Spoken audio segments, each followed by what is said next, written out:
hip-hop soul in the crowd. Yeah.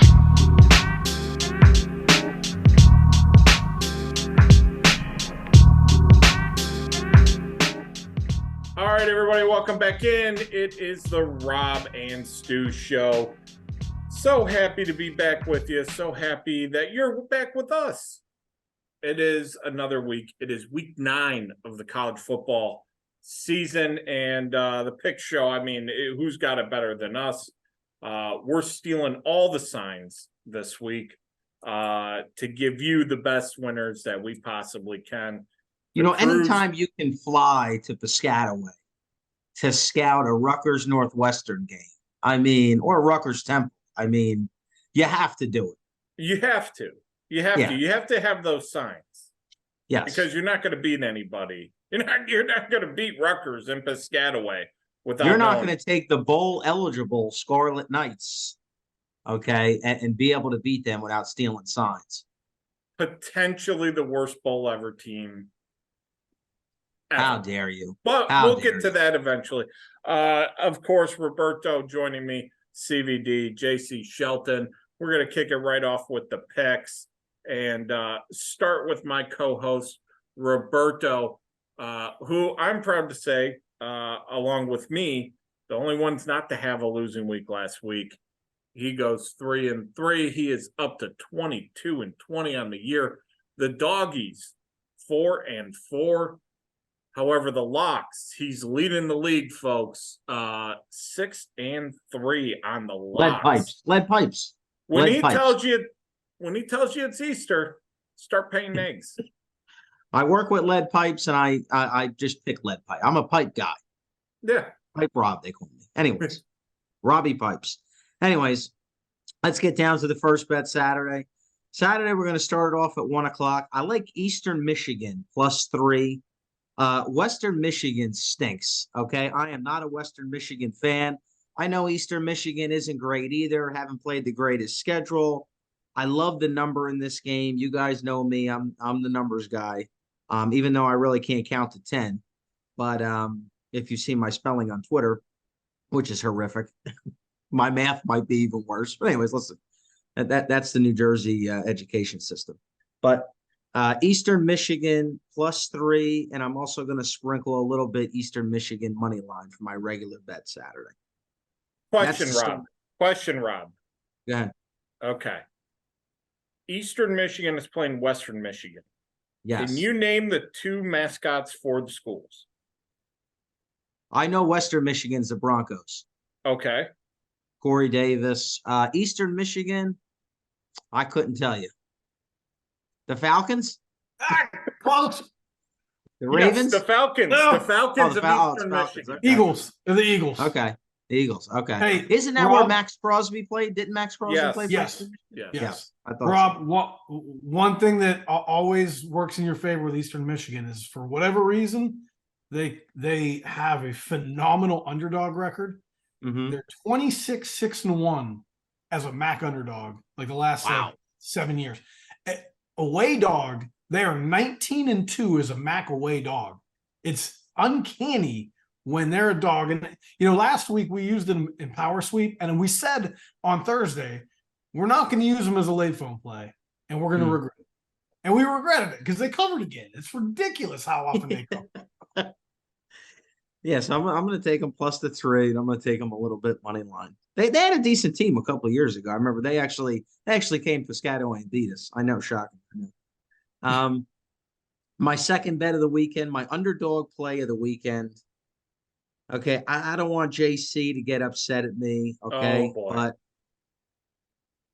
I think the Gators can cover. Bowers is out. I feel like Georgia, they did get rolling 2 weeks ago. I just feel like this is a spot where Georgia can cover.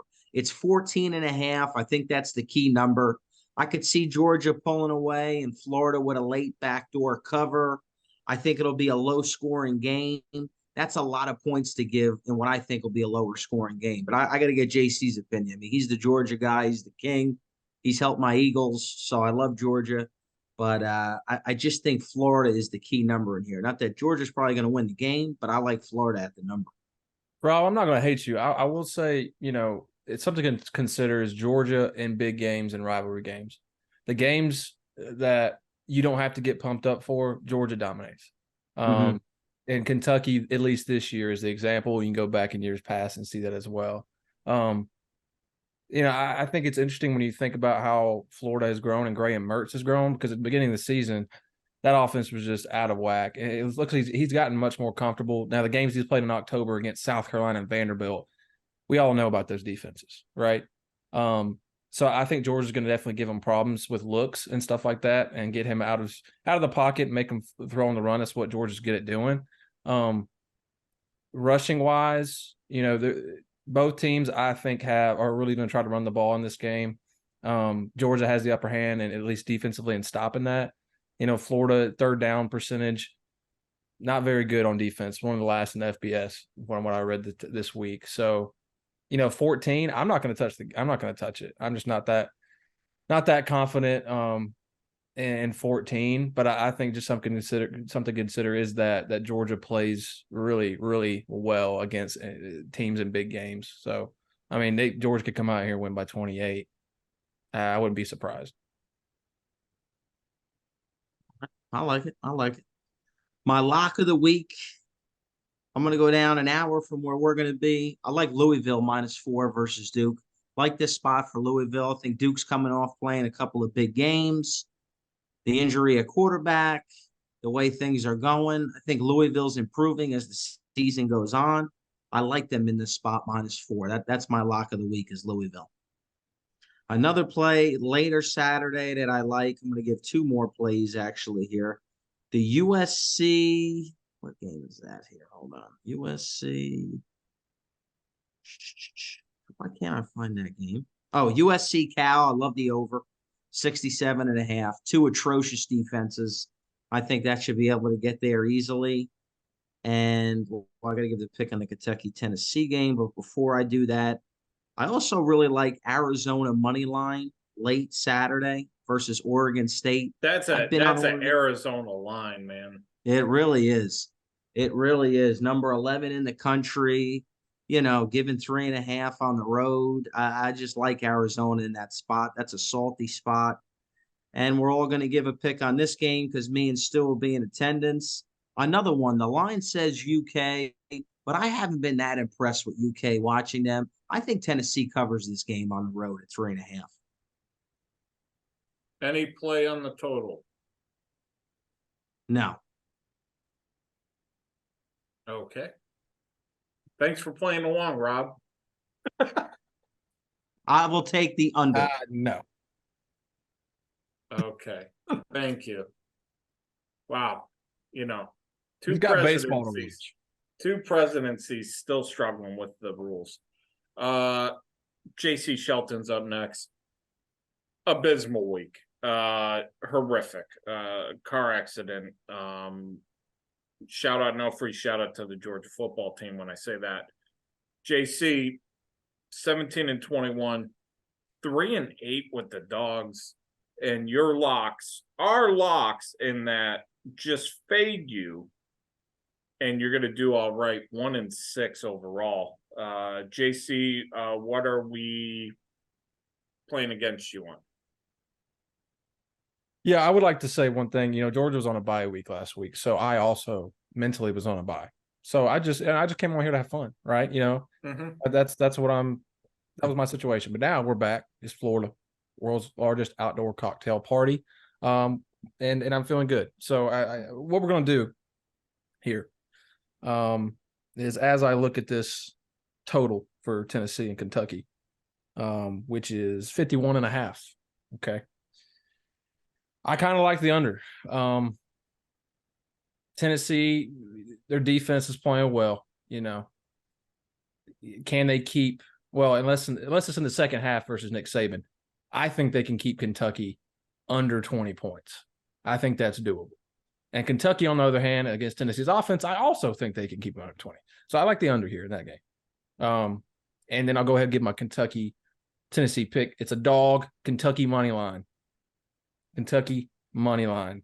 Both teams are really playing for their season here. They started off hot. Same record here in the SEC. I think I like Kentucky. I like Kentucky to do it. Tennessee last week, so many things went wrong in that second half. Can they put the whole game together? It's going to be a very physical battle. Both teams want to run the ball, right? Who wins up front?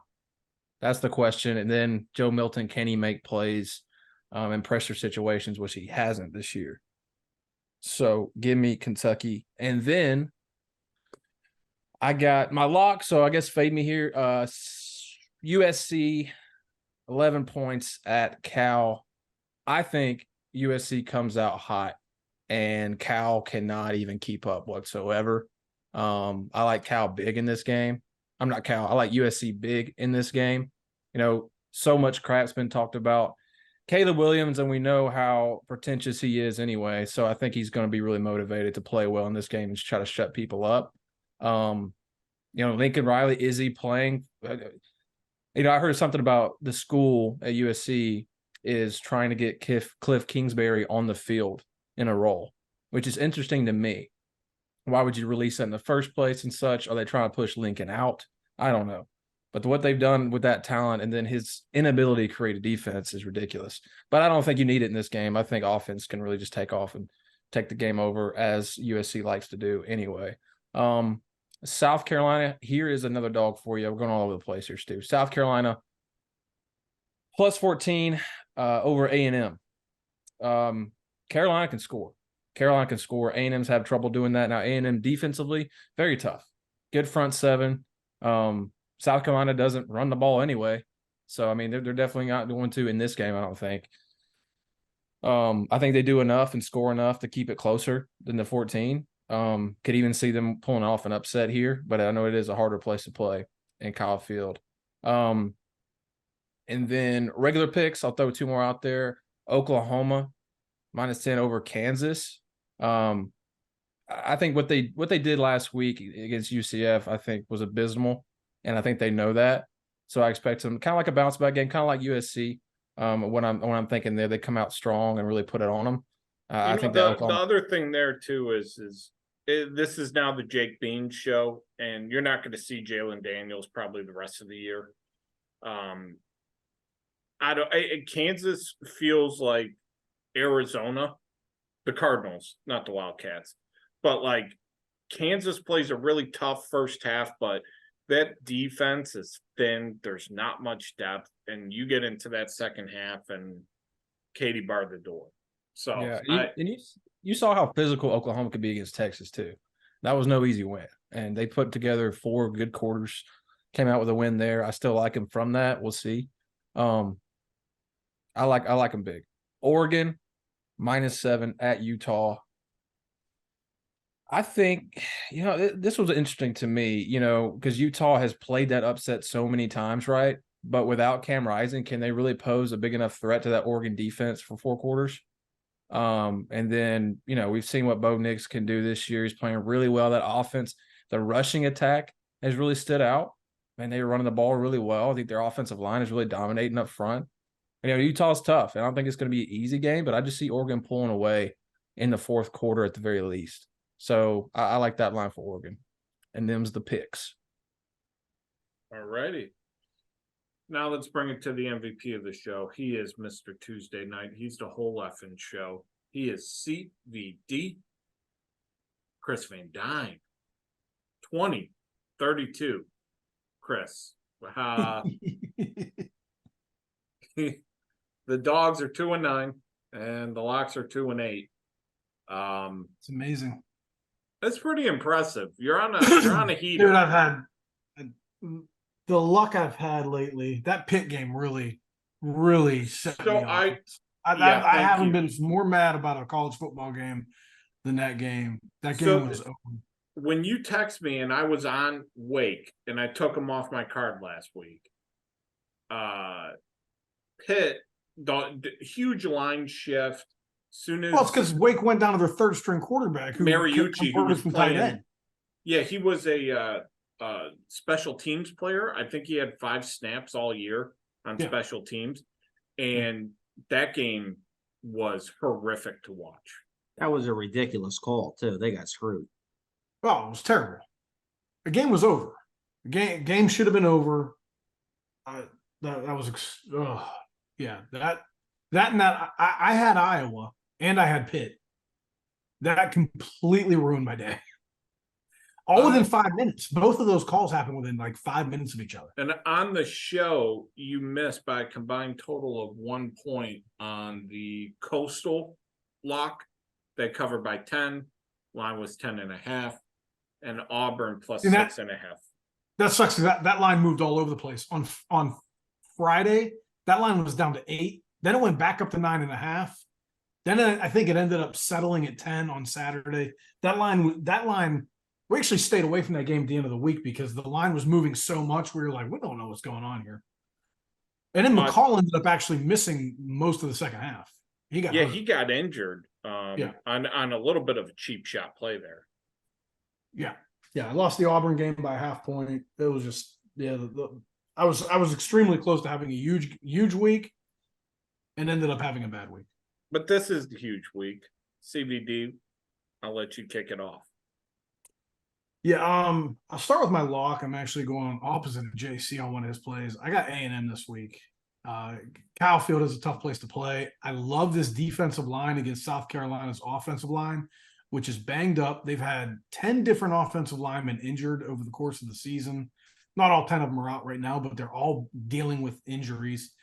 A&M's tied for second in the SEC with 29 sacks. South Carolina has allowed 31 sacks, most in the SEC. They gave up 6 last week to Missouri. They can't run the ball, so pretty much every defensive line they face is just teeing off on them. Xavier Legette, questionable right now. They've already been missing Antoine Wells, so that means they're down their top 2 receivers if he doesn't play. Spencer Rattler's going to have a tough time against this A&M defense. And the last time they played in College Station, we actually had our October 5 start on that game. A&M absolutely mauled them 44-14. It was a 31-0 game at halftime, and A&M had a 268-11 yard edge. So not that I think it's going to be like that. Chris, here's my question for you on that. Yeah. Here's my question for you. South Carolina's played that way for 2 years, right? Rattler's getting, just trash in the backfield all year for each of the last 2 seasons. And they still put up points. So my question is, do you think that last week A&M last year? Well, I mean, you look 2 weeks ago against Florida. Yeah, I mean, against Florida they did. Against Tennessee they did not. Against Missouri they did not. Against North Carolina they didn't. Georgia they actually played well on offense for a half. They played really well offensively for a half. Yeah, but they can get hot. They can get hot. They can. They 14. Late fourth quarter touchdown. A&M's tired. I don't know. That was just my question. You're good though. Yeah, they're a little bit banged up. The defense is struggling. I'm not a huge Max Johnson fan, but he doesn't get you beat. He wasn't good enough to beat Alabama, but yeah, they came a lot closer to beating Tennessee than South Carolina did on the road. So I've got the Aggies for my underdog. I'll tell you what, I'm going to go with Virginia. I'm going back to I liked Virginia last week. I didn't use them. I thought that was a flat spot for North Carolina potentially. And if you really look at Virginia's season, they've played exactly one bad game, the Tennessee game in the opener. They had a close loss to James Madison. They were only down 7 at Maryland, and it ended up, slipping away. They lose by 28. But that was a close game in the fourth quarter. 3-point loss to NC State, 3-point loss to Boston College, who's played a lot better lately. And they keep getting better every week. They beat an okay FCS team in William & Mary, but that was a big deal because they finally got a win. And then they turn around and go and beat North Carolina on the road. Miami is equally in a flat spot because they're off Clemson and North Carolina back-to-back weeks. And now they have this game against Virginia, which, you're laying 19 points. Miami's shown already that they can fall flat on their face as a big favorite when they lost to Georgia Tech. Granted, they should have won that game, but they play a mistake-filled football quite often. And 19 points is a lot to me against a Virginia team that I still think is undervalued even after beating North Carolina last week. And Miami might be a little flat off 2 big games in a row. I'm also going to take NC State against Clemson. I just wonder where Clemson's head is after they have now 3 losses on the season, 3 ACC losses, I believe.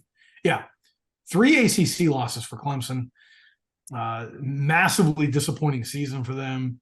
NC State, that they've done well in this series. The last time they played them at home, they actually beat Clemson, and that was one of the down years for Clemson.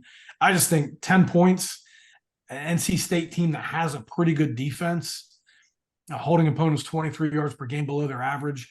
I think they can keep this game closer than expected, and maybe even pull the outright upset, because Clemson sure as heck, they're not unbeatable. They've got a good defense, but they put the ball in the ground more than any team I've ever seen, especially near the goal line. I think, just thinking off the top of my head, they've fumbled near the goal line 4 times in the last 2 years. It just happens repeatedly. And I like MJ Morris too. The last game they played against Duke, they only had 3 points, and it wasn't a great performance offensively, but they were plagued with penalties on the road, and they were plagued with drop passes. So I think that they played better at home, even against a Clemson defense, which is above average. A couple other plays I'm going to take. I'm going to take North Carolina. You can make this a lock also. I like North Carolina in the bounce back. The Mac Brown's actually lost 4 times as a double-digit favorite at North Carolina since he came back for the second stint. In those 4 times, when he's come back the following week and been a double-digit favorite again, they've covered both times, lopsided wins. And I think it's going to be a similar story here. They still have plenty to play for because they can still win. This is still a get to the revenge ACC game from last championship. year too, right? Double revenge, because 2 of those losses by double digits were to Georgia Tech. So you're going to be very focused on this game after losing last week. I think North Carolina 11.5. We expected this line to be probably closer to 14 going in the last week, and Georgia Tech, not a great performance last week at home against Boston College. They lost by 15, gave up 563 yards to Boston College. They have the last ranked run defense in the ACC, and North Carolina's running back Omarion Hampton leads the ACC in rushing. So I really think this Jackets defense is going to be in trouble. I'll also take the over in that game. I believe it's 63.5. And one more play before I get to the Tennessee game. Give me San Jose State -10. I liked it more before the line shifted up to 10, but I will keep it on the card. Probably won't be a play for me at the end of the week if it keeps moving up. But San Jose State, if you look at their schedule, their record isn't great. They're 2-5, I believe, 3-5 now. But they're opening 6 games. They played at USC, Oregon State. They had an easy game against Cal Poly, but then they go at Toledo and home against Air Force at Boise. Out of all 5 losses were games where they were expected to lose, and a couple of the games like Toledo, you're making that long trip out east, and actually played pretty well. They covered that game. So the schedule's lightened up, and they've dominated the last 2 teams they played, New Mexico and Utah State, and I think they can go to the islands and win this game. Hawaii might be the worst team in the Mountain West. Yeah, because Nevada actually won a game. Yeah, you might be right about that. I mean, Hawaii's been getting beat like a drum lately. How you lose by 21 to New Mexico? And granted, I do think New Mexico is much improved, and Dylan Hopkins is a real plus for that team. But the offense is way better. I mean, they went from 13 points a game to 30 points a game in New Mexico. Yes, but still, I mean, damn, it's competitive. Yeah, Hawaii literally does not have any trees left on their island. That's assault. Y'all not know they don't even have toilet paper. They have a couple. Well, that's a different island. Very mean. Very. How's it mean? It's a fact. That's they don't play in Maui, do they? No, I hope not. It's not there. No. They don't play in Maui. They play on a cruise ship. Actually, don't they play at a high school? I thought that they're either getting their own stadium but I think they might be playing at a high school. Because I remember I know they did last year. The Honolulu Bowl. What was the stadium they had? They had to condemn it because the metal they used rusted, and so like the stadiums, you couldn't actually feasibly allow human beings to walk in the stadium anymore. Yeah, right now they are playing at Clarence T.C. Ching Athletics Complex. High school Trying stadium. to see capacity. It's like 7,000. Right now, it's about 15,000. Okay. They're bumping it up to 17,000 soon, but yeah, it's basically a high school stadium. Yeah, they used to play in Aloha Stadium. Aloha Stadium, yeah. All right. As for my Tennessee pick, I'm going homer here. I do think the Vols win this game. They have struggled on the road at times, but if you look at who they've lost to on the road, at Georgia, at Florida, at Alabama in the last couple of years, I'm not going to bring up that South Carolina game last year because aren't they 1-4 on the road since losing to Georgia last year? Yes. Well, and that one win was at Vanderbilt, so that they have not played well on the road. I will give you that. Yeah. I think, but again, you're at Bama, at Georgia, at Florida, at South Carolina. I think all four of those places are tougher, more hostile crowds than Kentucky. Yeah, Kentucky's, and Tennessee's probably gonna have a decent amount of fans at this game. Yeah, they should. They travel. Yeah. Covering a little bit of them for the Players Lounge this year. Just at receiver, right? I mean, they don't have guys that are stretching the field. They rely so much on that run game, but when they need to pass it, who has separation? I don't think it's on Milton as much as everybody's putting it on. It's easy to put it on the quarterback. No, Squirrel White played a really good game last week, though. Mostly in the staff, obviously. But without McCoy, they need him, right, to do that. Yeah. Who's your other option that can really stretch the field? I mean, that defense is playing so well. It's just like they're not taking advantage of it. Yeah, and they've got the running backs, that's for sure. I mean, you got three really good running backs. Going to Kentucky, we've only really seen them play one good game all year, the Florida game. They played excellent in the first half. Aside from that, we haven't really seen them play well. Devin Leary is Will Levis. Yes. Yeah. Yes. Yeah, I agree. And quite frankly, after Mark Stoops made those comments after the Georgia game, it kind of feels like you kind of maybe lost the locker room a little bit. That's the impression I got. But I know the media wasn't happy with those comments. I can't say what happens in the locker room, but and I always fall back. Tennessee's won 18 of the last 20 in Lexington. You're laying 3.5. Until I start seeing Tennessee lose this series consistently, I'll always take them and know that I'll probably come out ahead most years because they've always owned this series. The run defense is excellent, and that's the one thing Kentucky has going for them is Ray Davis, but Tennessee's allowing 110 rushing yards a game, and the most anybody's run on them this year is 183 against Florida.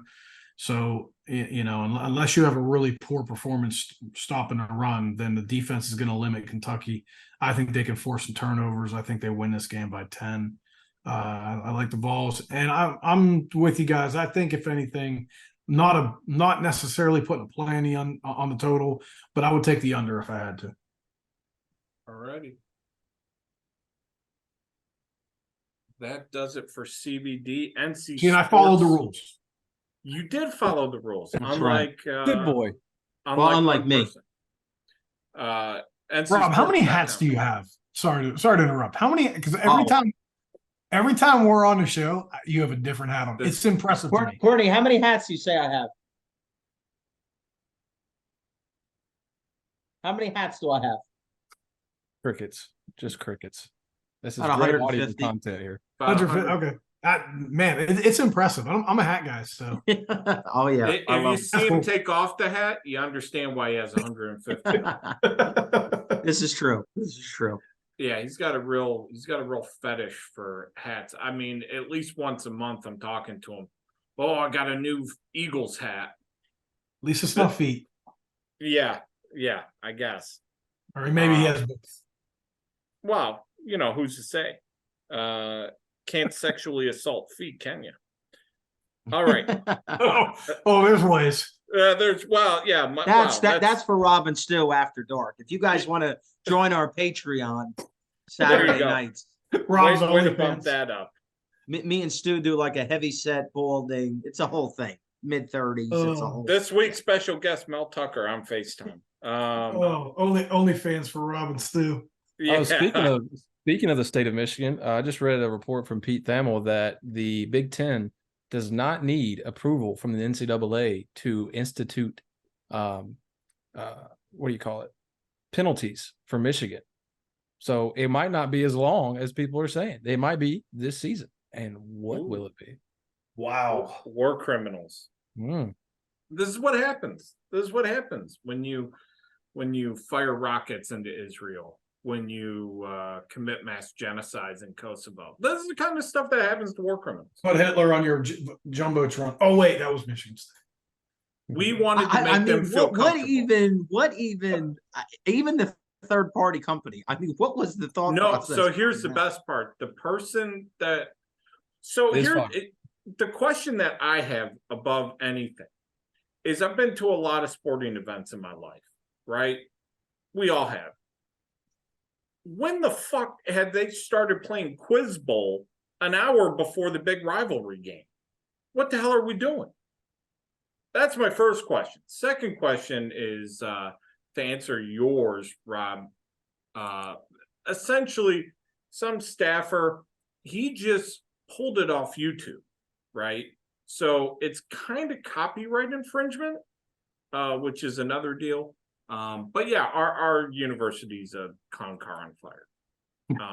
I don't know. I think the Phillies topped it last night, down 4 runs in the NLCS, and they have a light show for Craig Kimbrell, who cost us Game 4, and he's probably going to cost us the series. Hey, what's the score update on that, Rob? Sorry, 1-1. Football. Tough. Yeah, football. Still leader in the clubhouse. I'm going to be there all season long. I can't wait to slam dunk on all you mopes. Guys, he keeps the scores himself. Stu keeps the scores himself. We'll never we don't. Well, I can't catch him because I'm 12 games below 500. 39-30, 4-6 on the dogs, 6-4 on the locks, 3-1 game of the years. Again, last week, war criminals, easy money. This week, I've got a few. I'll start off with Tennessee and Kentucky. These aren't. I'm gonna add Tennessee to my card. Tennessee -3.5 will be on my card. Taking Tennessee, and I will lean under. But that game is weird. It's got very much like 34-21 type vibes to me. But I'll lean under on principle. Give me on the regular picks 2 totals. I'm going with the first action play for myself this year. Miami, Ohio under 39.5. Brett Gabbert out for the year, which sucks, but this is a battle for the MAC East. I think the Bobcats, in their defense, they had nobody coming back this year. Which actually turned out to be good because their defense last year was pureades. That Ohio defense has actually performed pretty well. And this offense has been kind of stagnant. Bangura hasn't been that great. Rourke hasn't been that explosive. Miami, Ohio, the Redhawks play defense. I could easily see this being 24-10, 24-13. Miami, Ohio only has one way to go now with their backup QB, and that's run the ball. So I'll take the under there. Give me Memphis, North Texas over 69.5. Both teams. I was actually surprised by North Texas last week at Tulane. Covered a big number, was in that game till the bitter end. One of the great questions this year is what the heck Eric Morris was doing going with Stone Earl as his starting quarterback, considering what we've seen from Chandler Rogers. It's a 14-1 ratio. It's incredible what he's done coming over from ULM. Yeah. I mean, really incredible. And I'll also might as well say it now. My dog of the week is going to be North Texas plus 7.5. This is a team that's just, they're feisty, and I don't trust Memphis as far as I can throw them. I'm going to give you a couple line plays here. I like Kansas State minus 17. This line opened at 14.5, up to 17 against Houston. This Kansas State team's kind of a wagon, low key. This Kansas State team, thank you, by the way, CBD, for making me look at that game last week, the Kansas State TCU game. They dismantled TCU. I had the under. The under was not looking good after the first quarter, but TCU just got shut down. Yeah, I took Kansas State and the under, so that worked out for me pretty well. Nice. This team they're motoring. They got two quarterbacks that both play. It works out. Defense is tough. Yeah, give me Kansas State. And Houston off a big letdown. That Texas game and the week prior against West Virginia, I think this is a letdown spot for Houston. I'm taking Iowa State minus 2.5 against Baylor. So this line opened up Baylor, I want to say either -2 or -3. And it is now fully shifted to Iowa State minus 2.5. This is just a straight number play. You see that kind of movement this early in the week. Wrong team favored. Give me Iowa State. I'm going to the Big Island. I'm with Chris. San Jose State. I'm complete fade Hawaii mode.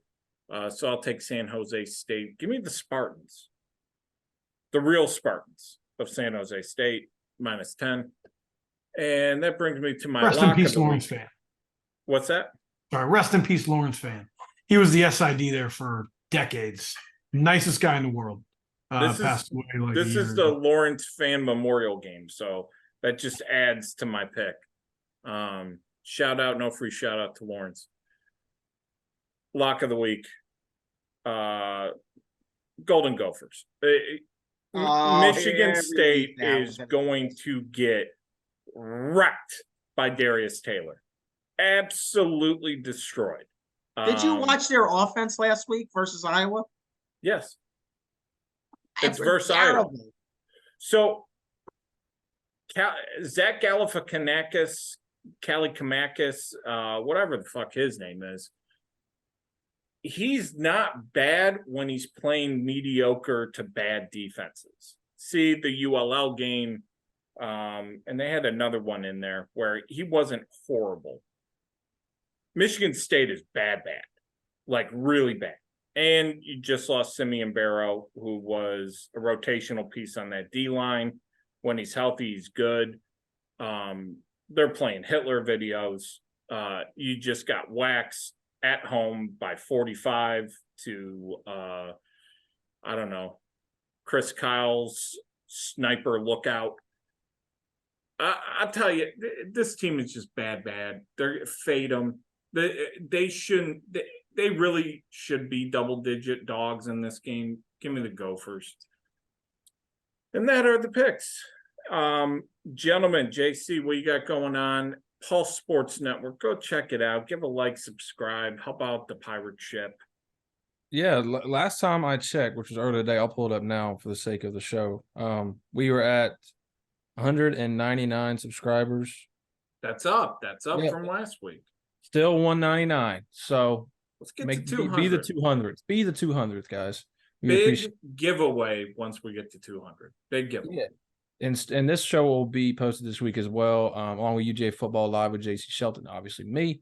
We got Artie Smith, former Georgia tight end, comes on each week with me this season. It's a good little change of pace from what I've been doing, just me. And I also have Aaron Murray on this week to talk Georgia, Florida. So that's what we got going. And then words for the Players Lounge and USA Today Sports UJ Wire. CBD Power Sweep coming out today as people hear this, I believe, or tonight as people hear this. We got going over at NC Sports. Yeah, should be a fun week. I'll tell you what, I did not like the card last week. I love the card this week. We were looking at it 2 weeks ago, and we figured this was the week we really wanted to put out a big play on our college side. So we're doing a October 5 start this week. Nice. Yeah, and, it's a pretty deep card. There's a lot of games, a lot of value on teams that had like North Carolina coming off a bad performance. I think they're going to bounce back. It's the stuff like that. So yeah, Power Sweep podcast will be out. Hopefully everyone listens to it. Hopefully we do better on the podcast this week, because last week was pretty bad. I was 0-3 on Power Sweep. All 3 games were 1 possession games. My total was Tennessee, Alabama under. That fumble return ended up pushing it over. What else did I have? I had Auburn. That was a 0.5-point loss, and I had another game that was a 1 possession game right down the stretch. So a lot of bad luck last week, but I think we definitely turned it around this week. My handicapping wasn't bad. It's just I didn't get any of those 1 possession games to go my way. So yeah, should be a fun week, and definitely check out Power Sweep. Go to ncsports.com. You can get this week's edition of Power Sweep, and yeah, so hopefully take a listen to the podcast as well. Absolutely. Roberto and myself, we're going to be back this week on location. I think Thursday night at the Red Mile at the Sportsbook. Standardbreds going around in circles, us talking NFL, a little Keeneland for you. Get you pumped up for that as well. We're talking horses in circles. It's going to be magnificent. So Roberto, I will see you in Kentucky. And, That's right, sir. And hopefully we make it out of Kroger Field alive. So until then, for JC, for Roberto, for myself, take care, brush your hair. We'll see you after a while.